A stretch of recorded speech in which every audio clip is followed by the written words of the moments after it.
Imagine you're chained to a wooden bench in complete darkness. The man next to you died 3 days ago, but is still chained beside you. You haven't stopped rowing in 6 hours. The air is so thick with human waste and vomit that breathing feels like drowning. And you've just been told this voyage will last another 3 months. Welcome aboard an ancient warship where death was often a mercy.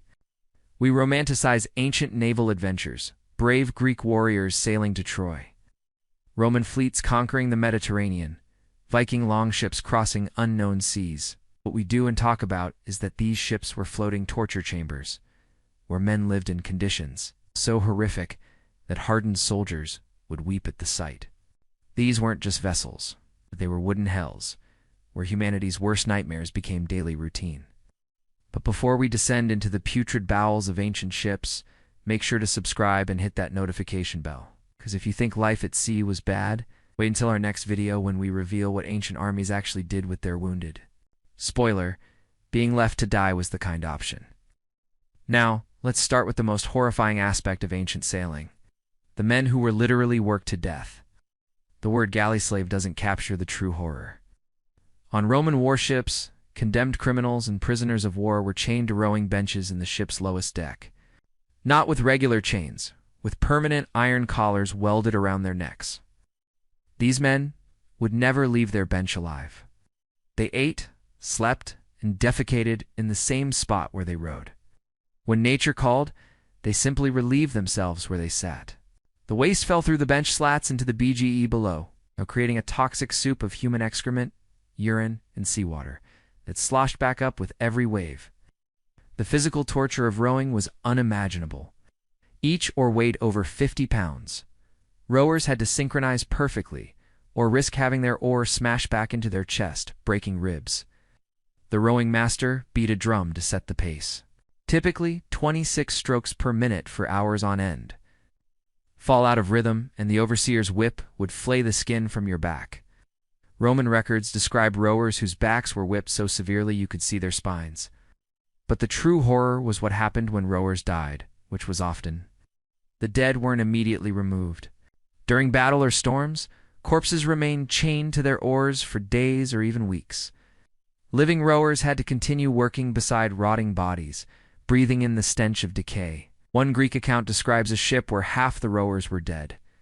But still manning their positions, their corpses moving with the motion of the oars like grotesque puppets. The psychological torture was equally severe.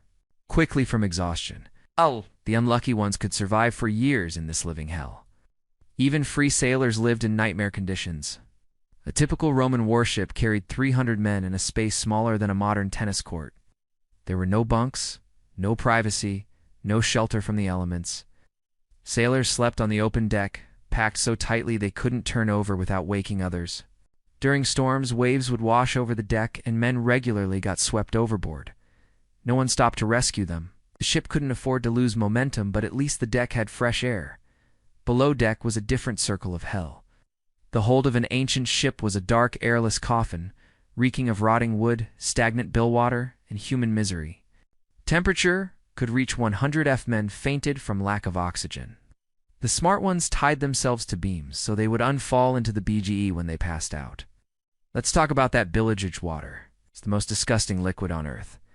It was a mixture of seawater, human waste, rotting food, dead rats, and various bodily fluids that collected in the ship's bottom.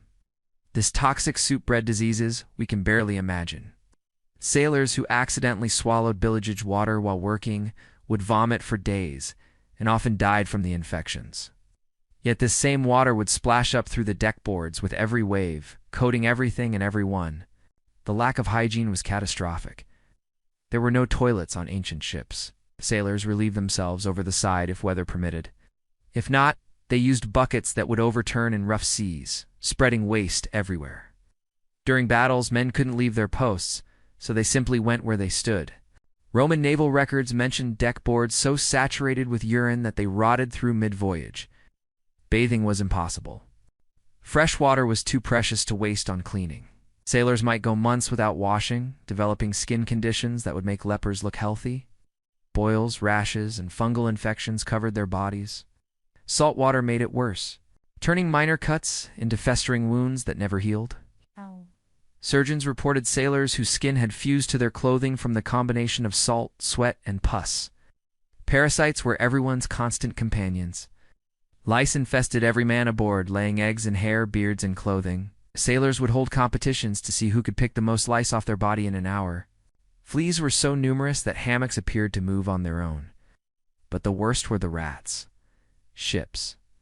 Rats grew fat on stolen food and weren't afraid of humans. They'd bite sleeping sailors, spreading diseases like plague. One account describes rats eating the toes off a sick sailor, who was too weak to fight them off.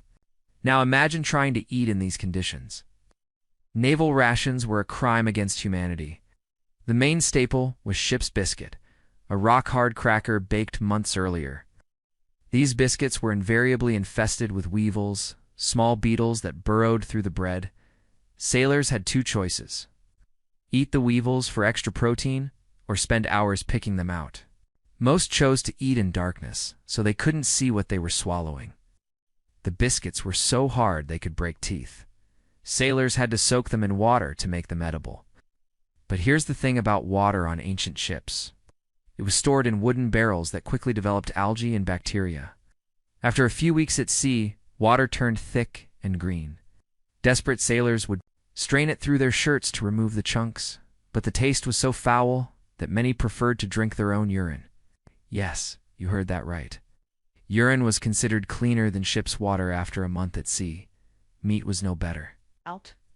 Salt pork and beef were the main proteins, but salt couldn't prevent decay in hot climates. The meat turned gray, then green, then black.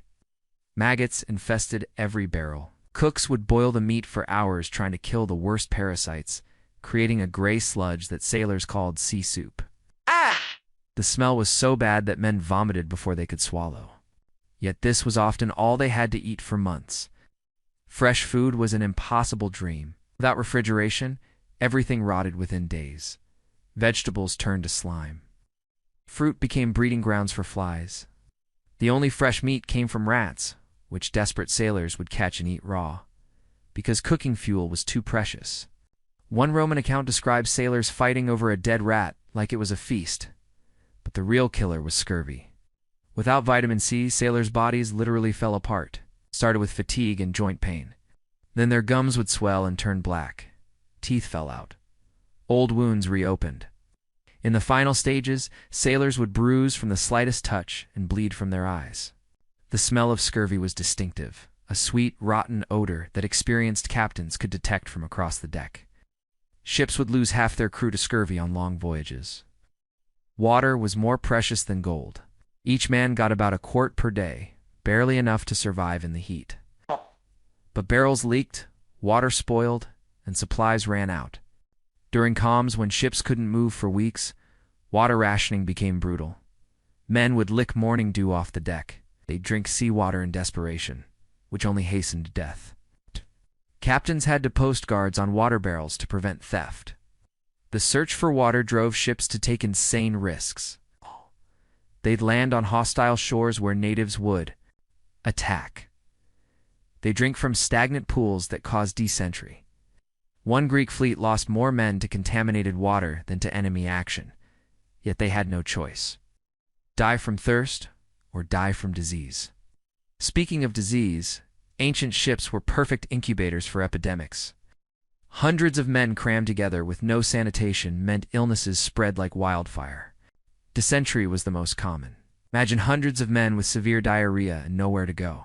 Smell alone could knock a man unconscious. Victims would lose so much fluid they'd die within days. Their bodies shriveled like raisins. Typhus spread by lice killed entire crews. Victims developed high fevers and delirium, often jumping overboard in their madness. Plague could wipe out a fleet in weeks. But perhaps worst was ship fever, probably typhoid, which caused victims to literally cook from inside with fever, while their minds dissolved into hallucinations. Ships would arrive in port with entire crews dead, ghost vessels drifting with their cargo of corpses. Medical treatment was a joke. Ship surgeons were usually just sailors who owned a saw. Their main treatment was amputation for everything. Broken leg, cut it off. Infected wound, cut it off. Severe headache, It actually tried to cut that off too, through primitive brain surgery. Operations were performed on deck with dirty tools and no anesthesia except rum.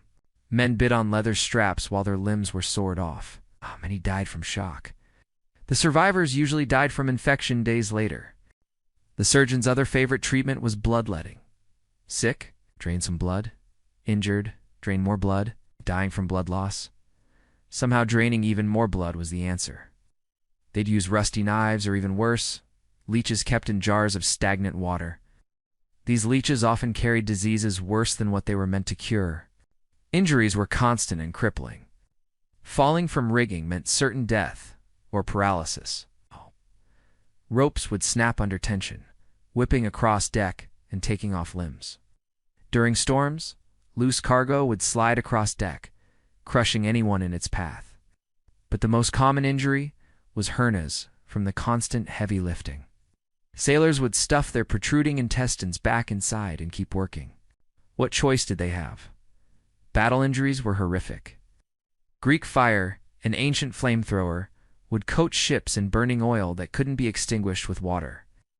Men would burn alive or jump into the sea, where their oil-covered bodies would continue burning on the water surface. Catapult stones would smash through decks, turning wood into deadly splinters that pierced bodies like arrows. After battle, surgeons would wade through piles of limbs and entrails, trying to identify which parts belonged to which sailor. But sometimes the enemy was the ocean itself. Ancient ships were tiny by modern standards. A Roman warship was only 140 feet long. In storms, these vessels would climb waves taller than their masts, then plunge into valleys that seemed to lead straight to the underworld. Men would be thrown around like dice in a cup. Broken bones were guaranteed. Sailors tied themselves to masts to avoid being washed overboard, only to be crushed when the masts snapped. The psychological toll of storms was devastating. Imagine being trapped below deck in absolute darkness, hearing the ship's timbers groaning and cracking, water pouring through every seam. Knowing that at any moment the vessel could split in half. Men would go mad with terror. Some would try to swim to shore even when land was days away. Others would simply give up, lying in the BGE water, waiting to drown. Navigation was guesswork at best. Without compasses or accurate maps, ships frequently got lost. A voyage that should take weeks could stretch into months. Food would run out, water would disappear, and then the unthinkable would happen. Accounts from multiple ancient sources describe crews resorting to cannibalism, which usually started with the already dead, but as starvation progressed, the weak would mysteriously die in their sleep. Lots were drawn to see who would be eaten next. These weren't isolated incidents. Cannibalism at sea was common enough that maritime law addressed how to handle survivors who admitted to it. Even successful voyages ended in horror. After months at sea, sailors would arrive in port more dead than alive. Their bodies were skeletal from malnutrition. Scurvy had taken their teeth and hair. Parasites had left them covered in sores. Many couldn't walk after months of sitting. Port authorities often wouldn't let these walking plague carriers enter cities. Ships would anchor offshore while crews died waiting for permission to land. For galley slaves, arrival meant nothing. They remained chained to their oars until death. Some served for decades, their bodies permanently bent into the shape of rowing. When they finally died, their bodies were dumped overboard without ceremony. They simply disappeared into the sea that had tortured them for so long. The officers lived better, but still faced unique horrors. Captains who lost ships, even to storms, faced execution. Navigation errors meant death. Mutiny was common because desperate crews had nothing to lose. Officers slept with weapons, barricading themselves in their quarters. They had to eat the crew's food publicly to prove it wasn't poisoned. Paranoia was a survival skill. Yet men kept going to sea. Why, for the poor, it was often slavery or starvation. It's not much of a choice. Criminals were sentenced to the galleys as a death penalty that took years to complete. But even voluntary sailors faced limited options on land. At least at sea, there was a chance of prize money from captured vessels. A slim chance of wealth was better than certain poverty on shore. The legacy of these floating hells shaped naval tradition for centuries. The brutal discipline, the rigid hierarchy, the acceptance of horrific conditions as normal. all stemmed from ancient vessels where suffering was the only constant. Modern naval traditions like burial at sea, ships, bells, and even certain superstitions originated in these chambers of horror. Archaeological evidence confirms these accounts aren't exaggerations. Excavated ancient ships show human waste compressed into the wood itself. Skeletons of rowers have been found still chained to their benches. Analysis of sailor remains shows massive malnutrition, repeated broken bones that healed incorrectly, and diseases that must have made life agony. So next time you see a majestic ancient ship in a movie, Greeks cutting through blue waters or Roman galleys with their banks of O's, remember the reality. Those O's were powered by dying men chained in their own waste. Those decks were slippery with blood and vomit. Those holds were full of screaming, diseased, starving humans who prayed for death. Ancient ships weren't vehicles of adventure and glory. They were floating torture chambers where the journey itself was the punishment. Think ancient ships were bad. Our next video exposes what really happened to wounded soldiers on ancient battlefields. Hint, the crows and wild dogs were considered the merciful option. Subscribe now and hit that notification bell because ancient warfare gets even more horrific than floating torture chambers. Share this with someone who complains about their commute, and comment below what aspect of ancient sailing horrified you most. Until next time, remember the age of sail was really the age of suffering.